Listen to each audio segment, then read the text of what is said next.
रोली. So आमच्या लग्नाला almost 5 years झालेली आहेत आणि सॉरी आम्हाला डेट करून 5 इयर्स झाले आहेत आणि आमच्या लग्नाला ऑलमोस्ट 3 इयर्स झाले आहेत. सो ह्या 3 इयर्समध्ये आम्ही काय शिकलो आहे किंवा आम्ही काय एक्सपिरियन्स केलं आहे किंवा काय ट्रिक्स अँड टॅक्टिक्स आम्ही वापरतो टू कीप अस गोईंग हे आम्ही तुमच्याबरोबर शेअर करणार आहोत.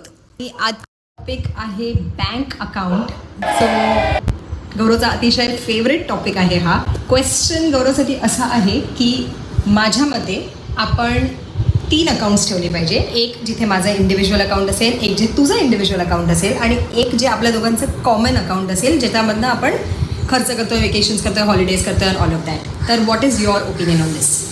मला असं वाटतं की प्रत्येकाचं एक अकाउंट असावं आणि आहेच प्रत्येकाचं, पण ते जॉईंट अकाउंट असावं. याचा फायदा असा आहे की दोघांचं नाव असल्याने ट्रान्झॅक्शन्स करणं खूप सोपं होतं.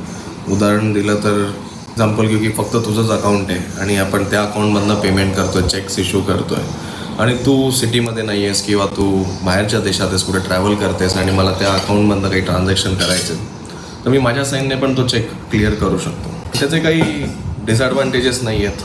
मला असं वाटतं की फक्त फायदाच आहे आपला. कुठलीही गोष्ट, कुठलेही ट्रान्झॅक्शन्स आपले कधी हॉल्ट होणार नाहीत. आय थिंक एक डिसॲडव्हान्टेज आहे.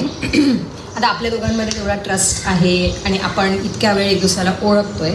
But if you look at the news आजकाल it is very difficult to trust the other person. So just because तुमचं लग्न झालं आहे डझंट मीन की सगळ्यांचं ट्रस्ट लेवल किंवा सगळ्यांचे intentions of being with another person are correct. आणि there is a very high possibility की जरीही तुमचं लग्न झालं असेल, लव्ह मॅरेज असू दे, अरेंज मॅरेज असू दे, काही असू दे, आणि जरीही तुम्ही खूप वर्षांपासून एक दुसऱ्याला ओळखताय किंवा काही, कोणाचीही नियत कधीही फिरू शकते आणि कोणाच्याही डोक्यात बॅड थॉट्स येऊ शकतात. आणि व्हॉट इफ जर आपण जॉईंट अकाउंट असेल आणि the other person like you sed की विड्रॉ करू शकतो, सो त्यांनी विड्रॉ करून पैसे निघून गेला धोका देऊन, तुला नाही वाटत की कोणीही याचा गैरफायदा घेऊ शकतो?